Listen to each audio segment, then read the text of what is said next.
तो दोस्तों आज हम लोग थ्योरीज ऑफ मोटिवेशन के बारे में पढ़ेंगे, प्रेरणा के सिद्धांत। तो रेंसिस लिंकार्ड बोलते हैं कि प्रेरणा प्रबंध का हृदय है, यानी कि जो मोटिवेशन है वो मैनेजमेंट का हार्ट होता है। क्यों? क्योंकि कोई भी व्यक्ति जब मोटिवेटेड होता है, कोई भी ऑर्गेनाइजेशन के लोग मोटिवेटेड होते हैं तो उनका जो परफॉर्मेंस है बहुत ही ज़्यादा बढ़ जाता है। तो 1527 में जब पानीपत का प्रथम युद्ध होता है तो बाबर ने जिहाद का नारा दिया था। जब उसे लगा कि हमारी सेनाएं हार रही हैं तो उसने जिहाद का नारा दिया। और इससे क्या हुआ, इससे क्या ही फर्क पड़ा? इससे फर्क पड़ा कि जो मनोबल है वो बढ़ गया। फिर जब पानीपत का दूसरा युद्ध होता है तो हेमू के आंख में जब लगा था तीर और वो नीचे गिर गया था। हेमू मरा नहीं था, लेकिन उसकी सेना में भगदड़ मच गई और वहीं से हेमू को पतन स्टार्ट हो गया और अगले 1-2 घंटे में वो बैटल हार गया। क्यों? क्योंकि जो मोटिवेशन है, जैसे ही राजा नीचे गिर गया मोटिवेशन गायब हो गया। वही सेना जो अभी तक इतना अच्छा युद्ध कर रही थी, हेमू जो अपने करियर में एक भी युद्ध नहीं हारा था अभी तक, बंगाल से लेकर दिल्ली तक सभी बैटल्स को जीतता आया था, एक तीर ने पूरा खेल बदल दिया। तो मोटिवेशन बहुत बड़ा फैक्टर होता है दोस्तों हमारे जीवन में भी। जब हम मोटिवेटेड होते हैं तो बहुत कुछ कर गुजरने की हम आकांक्षा रखते हैं। मोटिवेशन मोटिवेट से बना हुआ है, मोटिवेट सबसे बना हुआ है। इसका तात्पर्य क्या है कि इच्छा शक्ति को प्रेरित करने का कार्य करना। हमारी इच्छा शक्ति है, हम उसे प्रेरित करते हैं, तो यही है मोटिवेशन। तो अभिप्रेरणा एक मनोवैज्ञानिक प्रक्रिया है, ये हमारी एक साइकोलॉजिकल प्रोसेस है जो कार्य करने की क्षमता व कार्य करने की इच्छा के मध्य पुल का कार्य करती है। तो कार्य करने की क्षमता हर व्यक्ति के अंदर होती है। हर व्यक्ति आईएएस ऑफिसर बनने की क्षमता रखता है, लेकिन हर व्यक्ति के अंदर इच्छा नहीं होती है। तो ये एक मनोवैज्ञानिक प्रोसेस है जो कार्य करने की क्षमता और कार्य करने की इच्छा के मध्य पुल का कार्य करती है। जब दोनों चीजें सामंजस्य में आ जाती हैं तो हम अपने जो लक्ष्य है उसको अचीव कर लेते हैं। गिलफोर्ड के अनुसार प्रेरणा ऐसा कोई विशेष आंतरिक कारक या स्थिति है, प्रेरणा ऐसा कोई विशेष आंतरिक कारक या स्थिति है जो क्रिया को आरंभ करने, उसे बनाए रखने की ओर प्रवृत्त करती है। तो एक ऐसी आंतरिक कारक है, इंटरनल फैक्टर है, इंटरनल कंडीशन है जो न केवल किसी भी प्रक्रिया को इंस्टिगेट करती है, उसको प्रारंभ करती है, बल्कि उसको बनाए रखती है। किसी व्यक्ति में क्रिया को उत्पन्न करना, उसे दिशा देना और लक्ष्य प्राप्ति तक क्रिया को जीवंत बनाए रखना ही प्रेरणा है। तो किसी व्यक्ति में क्रिया को उत्पन्न करना, एक्शन, स्टिमुलेशन पैदा करना, फिर उसे सही दिशा देना और लक्ष्य प्राप्ति तक उस क्रिया को जीवंत बनाए रखना, यही है मोटिवेशन का काम। अब्राहम मास्लो ने सर्वप्रथम 1938 में प्रेरणा को आधुनिक अर्थ में इसका प्रयोग किया। प्रेरणा की प्रक्रिया तो हमारी कुछ नीड्स होती हैं, हमारी रोटी कपड़ा मकान की नीड्स होती है, ये हमारी एक प्रकार से उपलब्धि की आवश्यकता होती है। हमारे पास शक्ति की आवश्यकता होती है, हमें पावर चाहिए, हमें ये पद चाहिए, हमें वो पद चाहिए, हमें अपनत्व की आवश्यकता होती है कि हमें इसका प्यार मिले, उसका प्यार मिले, हमें उससे बात करनी है, हमें इससे बात करनी है, हमें सुरक्षा चाहिए होती है, हमें प्रतिष्ठा चाहिए होती है समाज में। तो ये नीड्स होती हैं। उत्प्रेरक क्या होता है इसके लिए? तो अगर हमें अगर उपलब्धि की आवश्यकता है या हमें शक्ति की आवश्यकता है तो हमें उसके लिए जो उत्प्रेरक हैं, ड्राइव्स हैं या कैटलिस्ट हैं, वो उपलब्धि है, शक्ति है, अपनत्व है, सुरक्षा है, प्रतिष्ठा व सम्मान है, आत्मनिर्भरता। ये चीजें हमें उत्प्रेरक का काम करती हैं, हमारे लिए उत्प्रेरक का काम करती हैं कि अच्छा अगर मैं शक्तिशाली हो गया, पैसा हो गया, तो मैं इसको अप्रोच कर सकता हूँ, मैं उसको अप्रोच कर सकता हूँ, मैं ये कर सकता हूँ, मैं वो कर सकता हूँ। और उसका जो अंतिम गोल क्या होता है, ये अंतिम छोर होता है, इसमें वांछित वस्तु की प्राप्ति हो जाती है। तो अगर आपके पास पैसा है, शक्ति है, तो समाज आपको अच्छी नज़र से देखेगा, आप समाज में बढ़िया अपना जीवन जीत सकते हैं। लेकिन अगर आप बेरोजगार हैं, आप कुछ नहीं कर पा रहे हैं, तो आप जितना चाहते हुए भी आपकी गर्लफ्रेंड भाग जाएगी, ये बात होती है। तो शक्ति इंसान क्यों अर्जित करता है? उसके अंदर हमने जब वेस्टर्न थिंकर्स पढ़ रहे थे तो हमने हॉब्स को पढ़ा था। वो क्या कहता है कि there is a desire for power after power और the desire for power ends with death. मतलब हर व्यक्ति के अंदर डिजायर होती है, पावर की डिजायर होती है, और एक डिजायर पूरी हुई उसके बाद दूसरी डिजायर आ जाती है। और ये जो डिजायर है, इसका सिलसिला कब खत्म होता है? जब एक व्यक्ति की मृत्यु हो जाती है। तो ये डिजायर्स हमेशा पैदा होती रहती हैं। इसके लिए कुछ प्रेरक होते हैं, और यही जो डिजायर्स हैं यही प्रेरक का काम करती हैं। अगर हमारे अंदर डिजायर ही नहीं है कि हमें 4 अरब का पैसा चाहिए, हमारे अंदर वो डिजायर नहीं है, नीड्स नहीं है, तो हम क्यों ही मेहनत करेंगे। तो मोटिवेशन जीवन में बहुत ज़रूरी होता है। विशेषताएँ क्या हैं? तो प्रेरणा एक मनोवैज्ञानिक व आंतरिक प्रक्रिया है जो अपने निर्धारित लक्ष्य प्राप्ति के लिए व्यक्ति को ऊर्जावान और सक्रिय बनाती है। यह मनोबल को प्रभावित करती है। यह क्षमता व इच्छा को आपस में जोड़ती है। यह एक सतत प्रक्रिया है जो निरंतर व्यक्ति के अंदर जारी रहती है।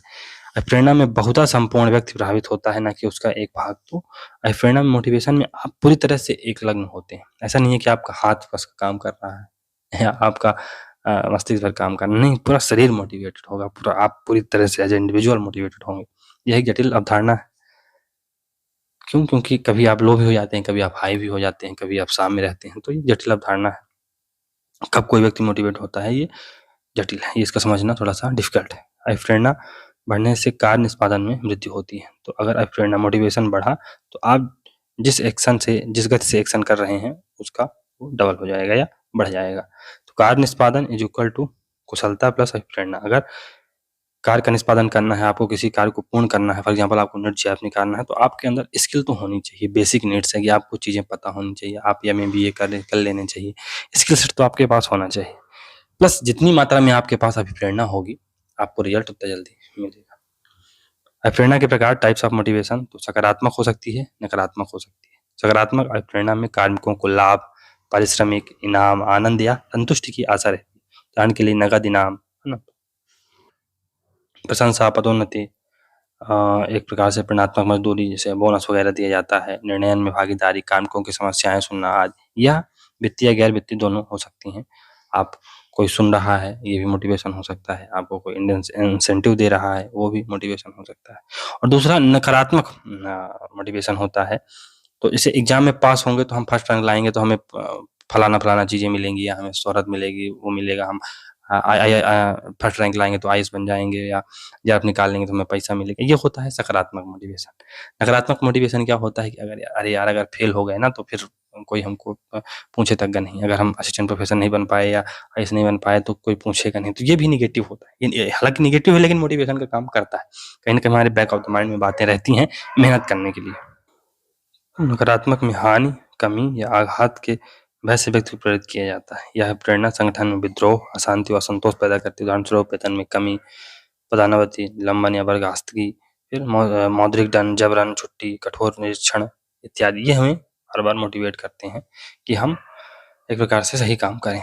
मौद्रिक या अमौद्रिक अभिप्रेरणा, तो मॉनेटरी या नॉन मॉनेटरी मोटिवेशन। तो मौद्रिक है, फॉर एग्जाम्पल वेतन हो गई, बोनस हो गया, लाभांश हो गया, नगद इनाम आदि प्रत्यक्ष रूप से प्रेरणा का काम करते हैं। अमौद्रिक, जैसे आपको सम्मान मिलता है कार्मिक को, फिर प्रशंसा, आदर, पीठ थपथपाना, पदोन्नति अगर आपकी हो गई, प्रमाण पत्र मिल गया, अच्छी कार्यदशाएं आपको मिल रही हैं, तो ये भी एक प्रकार से अमौद्रिक है। यानी आप मॉनेटरी टर्म में तो आपको पैसा तो कुछ नहीं मिल रहा, लेकिन ठीक है, आपका कहीं न कहीं आपके व्यक्तित्व में तो विकास हो ही रहा है। फॉर्मल या इनफॉर्मल हो सकती है प्रेरणा। तो औपचारिक यह प्रेरणा संगठन के नियमों, कानूनों या प्रक्रिया के तहत दी जाती है। उदाहरण के लिए वेतन वृद्धि, बोनस, पदोन्नति और बर्खास्तगी इत्यादि। अनौपचारिक तो कार्मिक की प्रशंसा करना, पीठ थपथपाना, आदर देना, आलोचना करना, अपेक्षा करना इत्यादि, ये सब एक प्रकार से इनफॉर्मल है। चलिए दोस्तों, अब आगे इसमें हम लोग प्रेरणा के सिद्धांत देख लेते हैं, थ्योरीज ऑफ मोटिवेशन देखते हैं। इसमें कुछ परंपरागत सिद्धांत हैं और कुछ आधुनिक सिद्धांत हैं। तो जो परंपरागत सिद्धांत है उससे रिलेटेड थिंकर हैं टेलर ने एकात्मक या द्रव्यात्मक सिद्धांत दिया है। भय एवं दंड का सिद्धांत दिया है, इसे कैरेट एंड स्टिक पॉलिसी कही जाती है। फिर पुरस्कार सिद्धांत है, रिवार्ड थ्योरी है, और गजराव छड़ी का सिद्धांत है। ये सेम चीजें बार बार वही रिपीट हो रहा है। भय और दंड का सिद्धांत हो गया, गजराव छड़ी का यानी कैरेट एवं स्टिक का सिद्धांत हो गया। फिर आधुनिक जो मॉडर्न थ्योरीज हैं, इसमें आवश्यकता सोपान सिद्धांत है, ये नीड हायरार्की थ्योरी है, मास्लो की है। फिर X Y theory of motivation, ये डगलस मैक्स ग्रेगर की है। हर्जबर्ग की है द्विघटक विचारधारा। अल्डेरफर की जो विचारधारा है वो है ERG सिद्धांत, इसको आगे हम लोग पढ़ेंगे भी, इसका टेक्निकल क्या है। जड़ सिद्धांत ये आउची का है जड़ सिद्धांत। प्रबंध पद्धति सिद्धांत ये लिंकर्ट का है। फिर प्रत्याशा सिद्धांत ये विक्टर एच ब्रूम का है। और 3 आवश्यकता सिद्धांत ये मैक्लीलैंड का है, ये भी याद रखिएगा। चलिए, जो ट्रेडिशनल थ्योरीज हैं उनको देख लेते हैं, परंपरागत सिद्धांत उनको देख लेते हैं। तो मोनिस्टिक या मोनेटरी थ्योरी पहली आती है, एकात्मक या जबात्मक सिद्धांत। तो यह सिद्धांत मानव को आर्थिक मानव मानता है या इकोनॉमिकल मैन मानता है इंसान को, जो केवल भौतिक प्रेरणा से ही प्रेरित होता है, यानी मटेरियल जो बिल्थ है उससे ही ये प्रेरित होता है, जो मटेरियल थिंग्स हैं, रोटी कपड़ा मकान, उससे ही प्रेरित होता है। ज़्यादा धन, ज़्यादा प्रेरणा। तो अगर किसी चीज़ में धन ज़्यादा है तो ज़्यादा उसे प्रेरणा मिलेगी। मौद्रिक प्रेरणा के साथ साथ यह सिद्धांत समूह की बजाय व्यक्तिगत प्रेरणाओं पर भी बल देता है। तो ये जो हमारी इंडिविजुअल जो प्रेरणाएं हैं उन पर भी बल देता है। एफ डब्ल्यू टेलर की डिफरेंशियल पीस रेट सिस्टम, विभेदात्मक मजदूर प्रणाली, इसी सिद्धांत को बताती है। टेलर के बाद क्लासिकल विचारकों फॉर एग्जाम्पल फियोल, गुलिक, उर्विक आदि भी इस सिद्धांत के समर्थक। फिर एल्टन मेयो का मानव संबंध सिद्धांत यानी ह्यूमन रिलेशन थ्योरी और हैथॉन जो एक्सपेरिमेंट है इसके विरोधी हैं, जो क्लासिकल अप्रोच है उसके। फिर भय व दंड का सिद्धांत, फियर एंड पनिशमेंट थ्योरी, कर्मचारी को डरा कर धमका कर सकती हुआ दंड के बल के प्रयोग पर इसमें उसको प्रेरित किया जाता है। तो कॉर्पोरेट सेक्टर में ज़्यादातर यही होता है, अगर आपने इतना टारगेट अचीव नहीं किया तो आपकी नौकरी गई। औद्योगिक क्रांति के शुरुआती काल में यह सिद्धांत बहुत लोकप्रिय था। मैग्रीगर की वाई थ्योरी इसी के समर्थक है, इसे करो या मरो का सिद्धांत कहा जाता है। फिर रिवार्ड थ्योरी, टेलर की मानता थी कि श्रमिकों को अधिक धन दो तो ज्यादा उत्पादन करेंगे। यह सिद्धांत प्रोत्साहन व संसा को केंद्र बिंदु मानता है। कैट एवं स्टिक थ्योरी, तो यह पुरस्कार व दंड दोनों सिद्धांतों को जोड़ता है। मैग्रीगर के अनुसार यह सिद्धांत एक व्यक्ति के पर्याप्त जीवन निर्वाह स्तर पर पहुंच जाने के पश्चात कार्य नहीं करता है, क्योंकि तब मनुष्य उच्चतर आवश्यकताओं से अप्रेरित होता है। तो यही है कि अगर आदमी है ना एक प्रकार से मटेरियलिस्टिक जो चीजें हैं उनका उपभोग कर लेता है तो फिर उसे अब ये चीजें बहुत ज़्यादा मायने नहीं रखती हैं। मॉडर्न थ्योरीज, तो इसमें सबसे पहले है नीड हायरार्की थ्योरी। ये किसकी है? अब्राहम मास्लो की है। और इन सिद्धांतों को सामाजिक मनोवैज्ञानिक सिद्धांत भी कहा जाता है, सोशल साइकोलॉजिकल थ्योरीज भी कहा जाता है। और जो अब्राहम मास्लो हैं इन्होंने नीड हायरार्की थ्योरी किसमें दी थी? उनकी एक पुस्तक थी मोटिवेशन एंड पर्सनालिटी। 1954 में आती है। तो मास्लो ने 1943 में प्रकाशित अपने लेख a theory of human motivation में आवश्यकता सोपान सिद्धांत नीड हायरार्की थ्योरी दी। इस सिद्धांत के अनुसार आवश्यकताएं मनुष्य को कार्य करने हेतु प्रेरित करती हैं। तो अगर एक हमारे मतलब बार बार हम सुनते भी हैं कि आवश्यकता आविष्कार की जननी है, तो यही है कि जब आवश्यकता होगी तो इंसान कार्य करता है, प्रेरित होता है। आवश्यकताएं सोपानी क्रम में होती हैं। There is a hierarchy of needs. पहले निम्नतर स्तर की आवश्यकताएं प्रेरित करती हैं, रोटी कपड़ा मकान। इनकी संतुष्टि होने पर ये प्रेरणा देना बंद कर देती हैं। अब हमें रोटी भी मिल गया, कपड़ा भी मिल गया, मकान भी मिल गया। फिर उच्च स्तर की आवश्यकताएं आएंगी, एक संतुष्ट आवश्यकता, एक प्रेरक नहीं है। तो अगर कोई चीज़ें हमारी जो पूरी हो चुकी हैं, जैसे हम चाहते थे कि जीआरएफ मिल गया, है ना, हम चाहते थे कि पहले हम चाहते थे कि नेट निकल जाए, नेट निकल गया, फिर चाहे जीआरएफ निकल जाए, जीआरएफ निकल गया। अब हमें वो चीज़ें मोटिवेट नहीं करेंगी। अब हमें अगर हम असिस्टेंट प्रोफेसर बन जाएंगे तब चीज़ें मोटिवेट करेंगी। अगर वो भी बन गए फिर वो चीज़ मोटिवेट करना बंद कर देगी। फिर हमें लगेगा हम एसोसिएट प्रोफेसर बने, प्रोफेसर बने, एचओडी बने। तो ये चलता रहता है। मनुष्य की आवश्यकताएं कभी संतुष्ट नहीं होती हैं। याद करिएगा किसको? हॉब्स को। There is a desire for, there is a lust for power after power. कभी पूर्ण संतुष्टि की स्थिति कभी नहीं आती। तो इसमें उन्होंने इस प्रकार से हायरार्की दी है, हम पद सोपानिकता दी है। इसमें 5 स्टेजेस हैं। पहला है शारीरिक अवश्यकताएं। शारीरिक आवश्यकताएं ये ज़्यादा तीव्र होती हैं और ये निम्न स्तर की हैं। शारीरिक आवश्यकताएं और सुरक्षा आवश्यकताएं। शारीरिक आवश्यकताएं क्या होती हैं? तो फॉर एग्जाम्पल रोटी कपड़ा मकान, पानी, है ना, शारीरिक सुख, ये सब हमारी शारीरिक आवश्यकताएं हैं। और सुरक्षा फॉर एग्जाम्पल भौतिक, आर्थिक और मनोवैज्ञानिक सुरक्षा, हमें आर्थिक स्वतंत्रता मिले, हम भौतिक रूप से स्वतंत्र हों, हम मनोवैज्ञानिक रूप से स्वतंत्र हों, ये हमारी एक प्रकार से निम्न स्तर की और तीव्र, ज़्यादा तीव्र होने वाली आवश्यकता है। और इनसे हमारा एक प्रकार का स्टीम पैदा होता है। स्टीम इन द सेंस कि हमें स्वाभिमान पैदा होता है हमारे अंदर, हमें अपनी कुछ वैल्यू महसूस होती है कि हाँ हम भी कुछ हैं, ऐसा नहीं है कि अरे गए नत्थु कह रहे हैं। फिर जो ऊपर की 3 आवश्यकताएं हैं, जैसे सामाजिक आवश्यकताएं हैं, स्वाभिमान या सम्मान की आवश्यकता है, या एक प्रकार से आत्मसिद्धि की आवश्यकता है, ये जो नीड है ये उच्च स्तर की है और ये कम तीव्र होती हैं।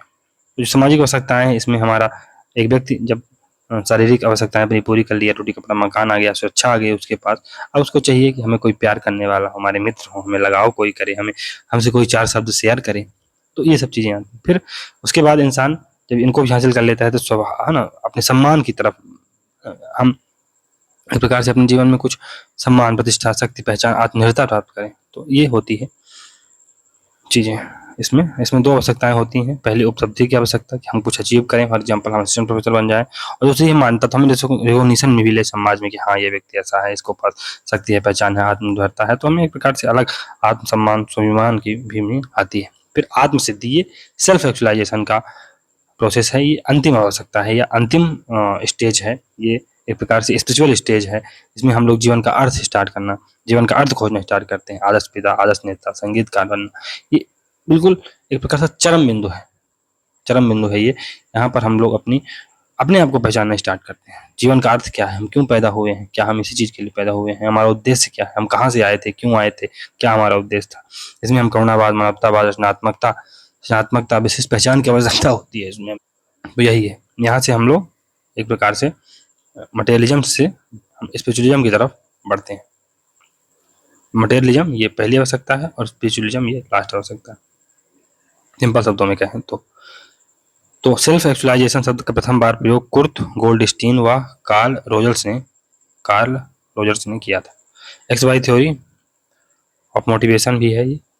तो डगलस मैकग्रेगर की ये पुस्तक है या उनका ये सिद्धांत है, डगलस मैकग्रेगर का, प्रसिद्ध व्यवहारवादी मनोवैज्ञानिक हैं ये। और इनकी जो पुस्तक है the human side of enterprise 1960 में आती है। तो मैकग्रेगर ने मानव व्यवहार व मानव प्रकृति के बारे में एक दूसरे की दो विरोधी अवधारणाएं दी। कैसे?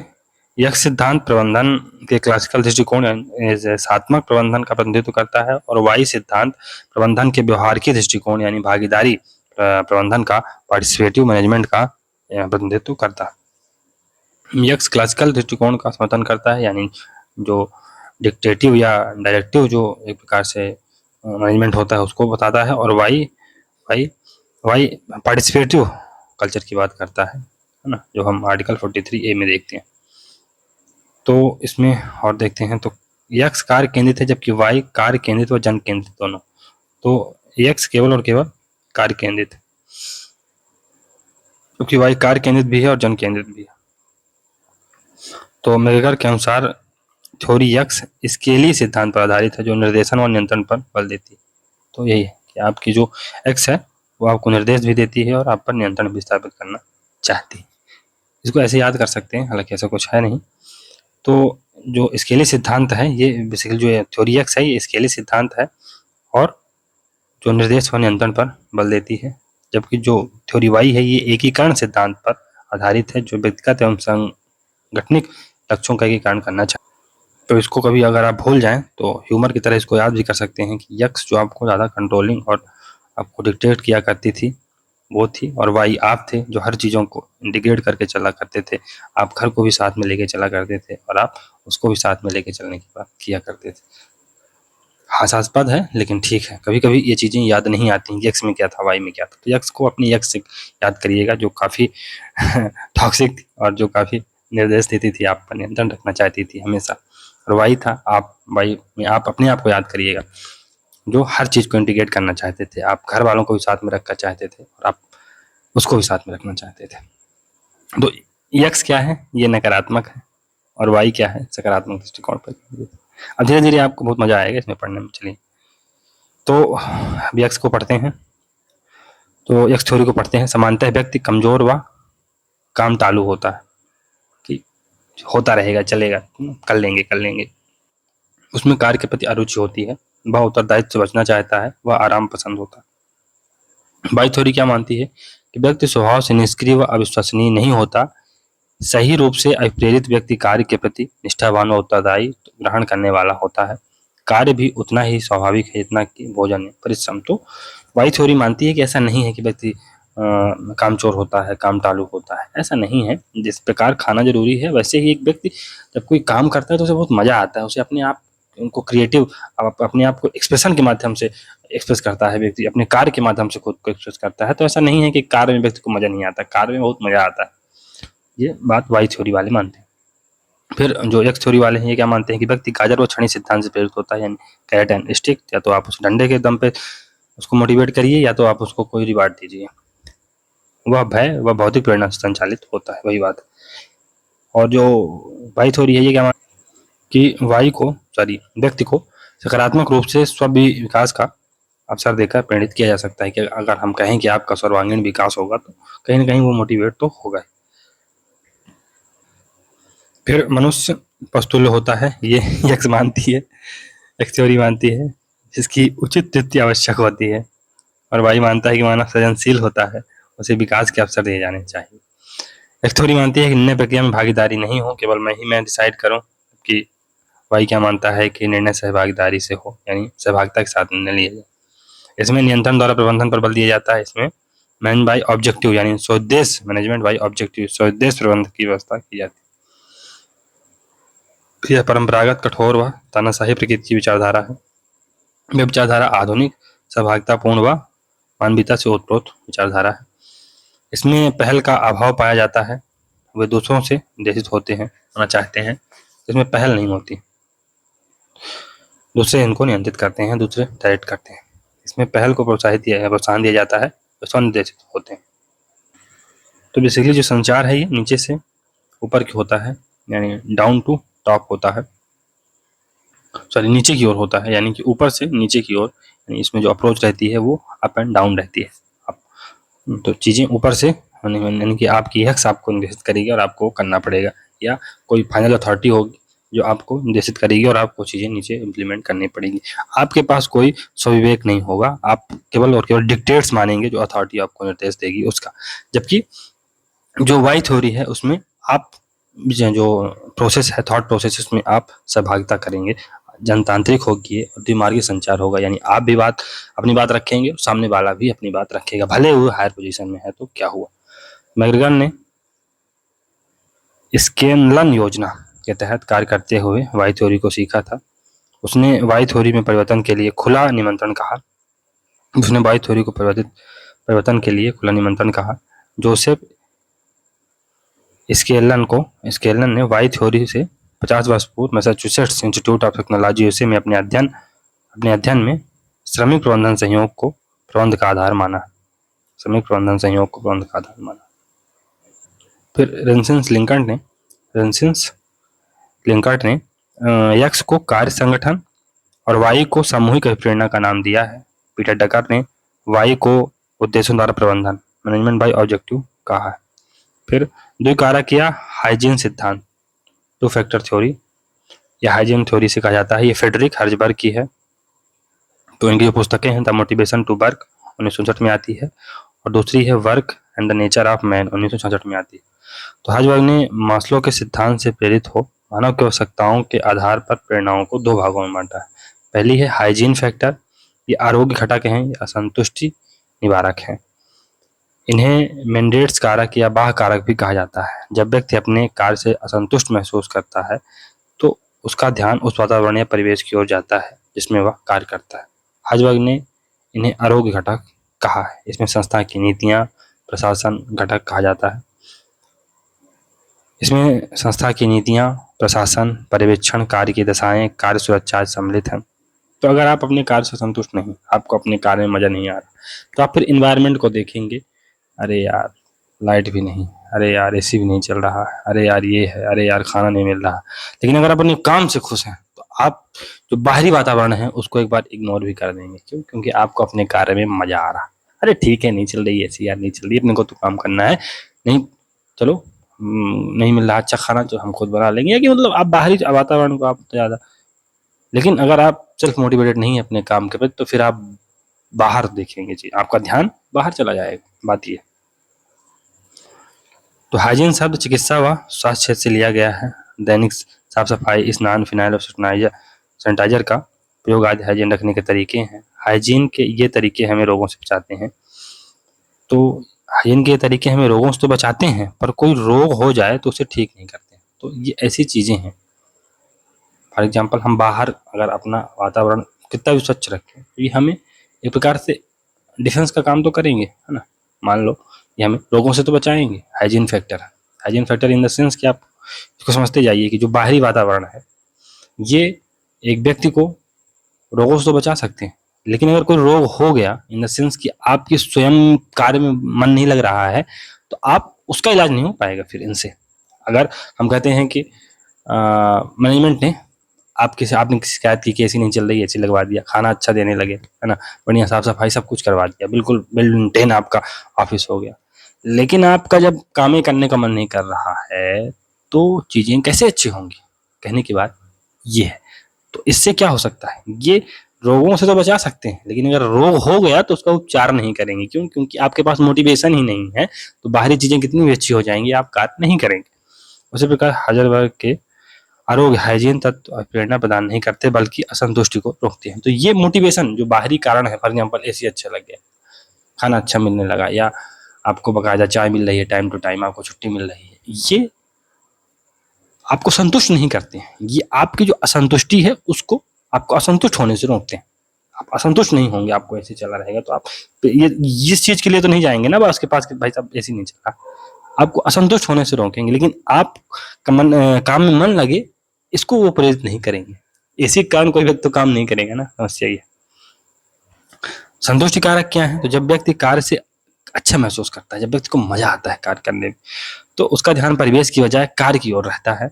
और इसे ही हर्जबर्ग ने उत्प्रेरक या अभिप्रेरक घटक कहा है, मोटिवेशन या मोटिवेटर फैक्टर कहा है। यही घटक कार्य संतुष्टि देते हैं तथा कार्य कुशलता तथा प्रेरणा को प्रोत्साहित करते हैं। तो उत्प्रेरक जो घटक है उसमें कर्मचारियों की उपलब्धियां, मान्यता, अधिक उत्तरदायित्व तथा विकास आदि अवसर आते हैं। तो दो फैक्टर हैं, पहला हाइजीन फैक्टर है, ये परिवेश से संबंधित है। तो फॉर एग्जाम्पल आपके जो ऑर्गेनाइजेशन है, जिस कारपोरेट में आप काम कर रहे हैं, उसकी नीतियां कैसी हैं, प्रशासन कैसा है, मैनेजमेंट आपकी बातें सुनता है कि नहीं सुनता है, हफ्ते में 2 छुट्टी मिलती है कि नहीं मिलती है, ये सब चीज़ें। पर्यवेक्षण कैसा है, फिर वर्किंग कंडीशन कैसी हैं, आप एक कमरे में 10 लोग तो काम नहीं कर रहे हैं, मतलब आपको कुछ आज़ादी है कि नहीं है, थोड़ा बहुत आप बातचीत कर सकते हैं कि नहीं कर सकते हैं। फिर आप है ना, अपने जो कोवर्कर्स हैं या आपके साथ जो कलीग्स हैं उनके साथ आपका व्यवहार कैसा है, वेजेस सैलरी कैसी है, आपकी सिक्योरिटी क्या व्यवस्था है। ऐसा तो नहीं है कि आपसे रातों रात काम करवाया जा रहा है या पटाखों की फैक्ट्री में काम करवाया जा रहा है जहाँ पर कभी बम विस्फोट हो सकता है। ये सब चीज़ें हाइजीन फैक्टर में आती है।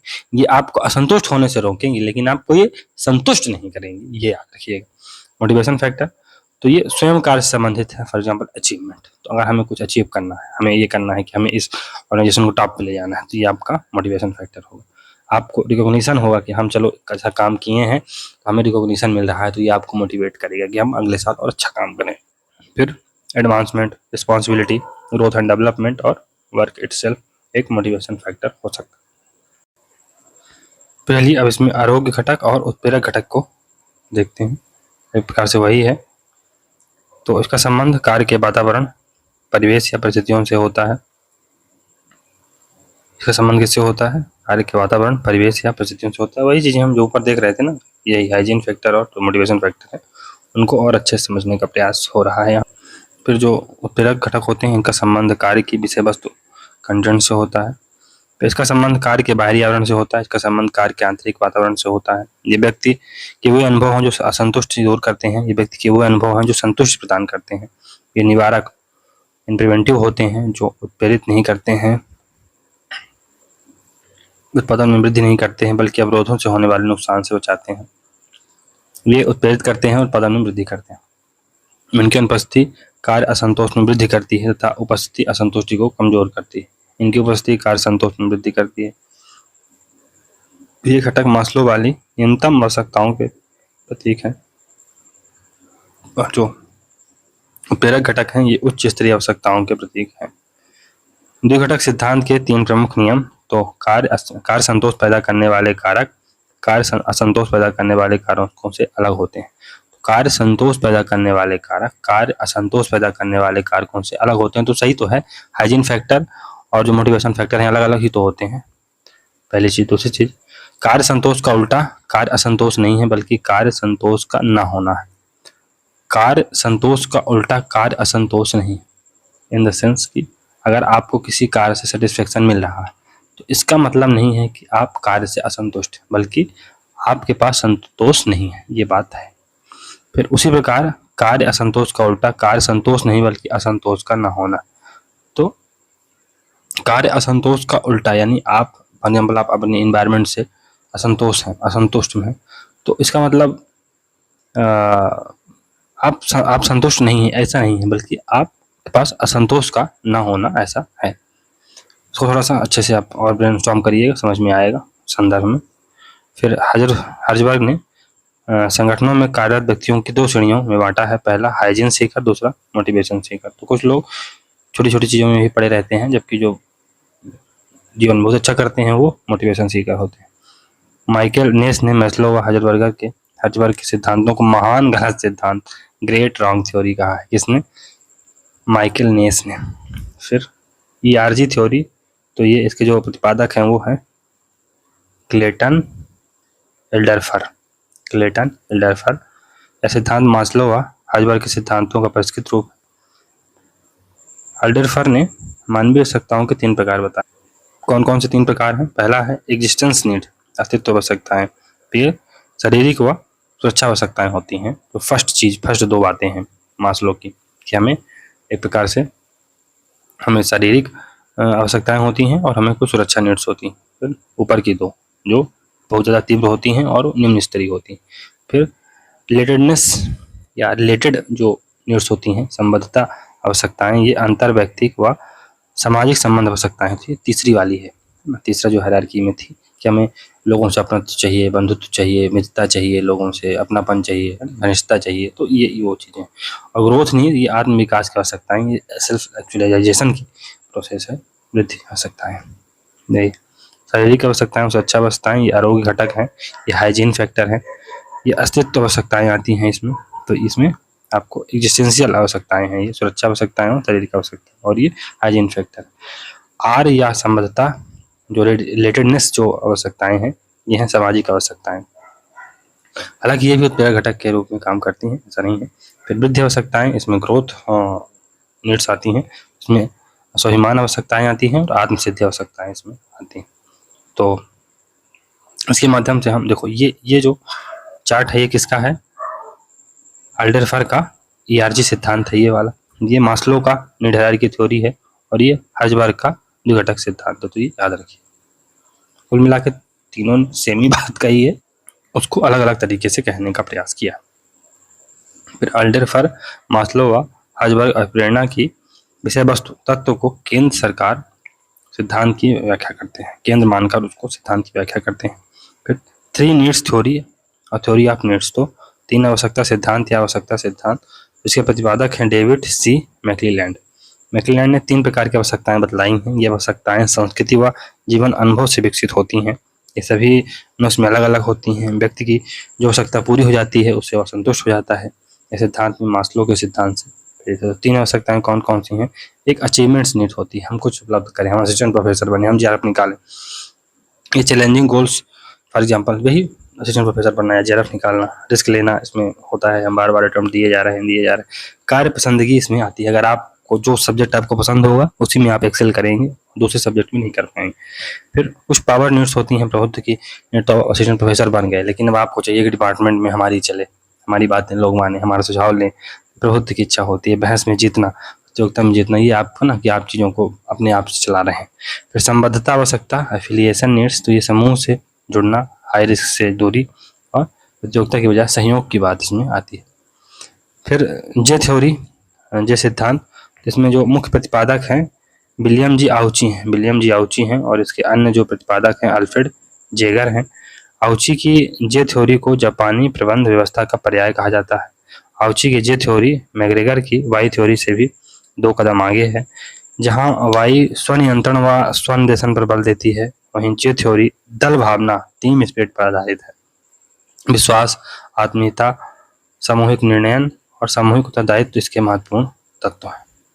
आउची अपनी पुस्तक थ्योरी जेड, जो कि 1981 में आती है, में लिखते हैं कि जापानी प्रबंध का सार 3 शब्दों पर टिका हुआ है, वो है ट्रस्ट, स्टेबिलिटी और इंटीमेसी, यानी विश्वास, मर्मज्ञता और आत्मीयता।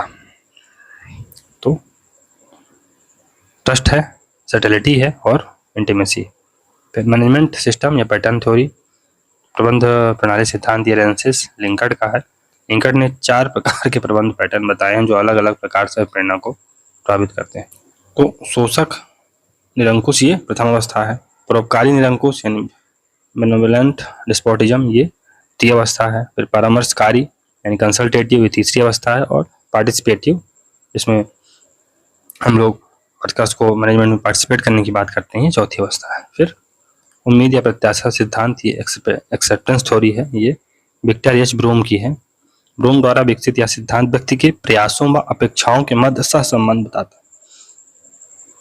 कार्मिक सोचता है कि मैं उच्चतम प्रयास करूंगा तो वे कार्य निष्पादन मूल्यांकन वर्क परफॉर्मेंस इवैल्यूएशन में सम्मिलित होंगे। अच्छे कार्य निष्पादन से संगठनात्मक पुरस्कार मिलेंगे या पुरस्कार मुझे संतुष्ट कर पाएंगे। ब्रूम के कार्मिक की कार्य करने की शक्ति या इच्छा को बैलेंस का नाम दिया गया है। बैलेंस का तात्पर्य है अणु की वह शक्ति जो दूसरों के साथ संयुक्त होती है। वही ना बैलेंस, हम लोगों ने केमिस्ट्री में 10वीं 12वीं में आप लोगों ने पढ़ा होगा कि बैलेंस किसकी इतनी बैलेंसी है, उसकी इतनी बैलेंसी है, इस परमाणु की इस अणु की इतनी बैलेंसी है। तो ये इसी संदर्भ में इसका उपयोग होता है, जिससे वो सेटिस्फाई हो जाता है चीज़ें।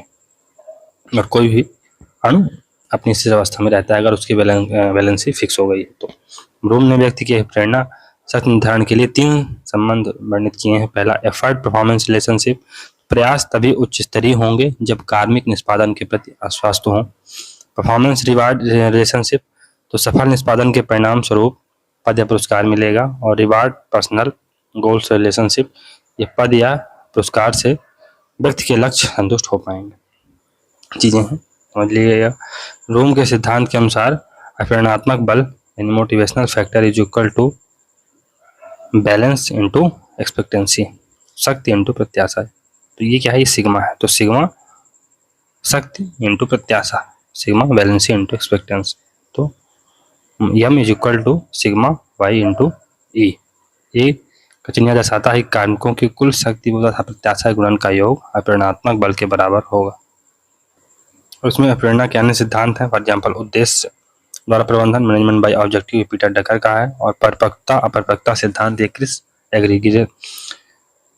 एर्गीरिस का है। अपरिपक्वता परिपक्वता सिद्धांत ये क्रिस